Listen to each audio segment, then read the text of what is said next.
Hi అండి. లక్ష్మీదేవి కటాక్షం కోసం అయితే మనం కొన్ని నియమాలు అయితే పాటించాలి. అవి ఏంటి అన్నది అయితే ఇప్పుడు మీకు ఈ వీడియోలో అయితే షేర్ చేస్తున్నాను. లక్ష్మీ కటాక్షం కోసం అయితే మనం తలుపులు అయితే తెరిచి ఉండాలండి. అంటే సాయంత్రం సమయంలో అయితే కొద్దిసేపు అయితే ఇంటి ప్రధాన ద్వారం అయితే తెరిచి ఉంచాలని అయితే శాస్త్రాల్లో పేర్కొనడం జరిగింది.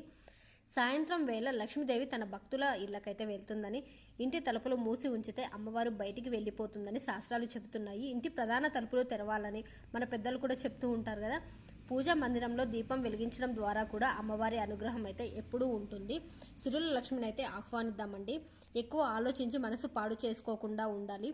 నీకు అన్ని మంచి రోజులే, ఇక నుంచి వెనుతిరిగి చూసుకునే పరిస్థితి అయితే ఉండదు. కాలం కలిసి రావడం అంటే ఇదే. ఓం శ్రీ మాత్రే నమః. శ్రీ మహాలక్ష్మే నమః.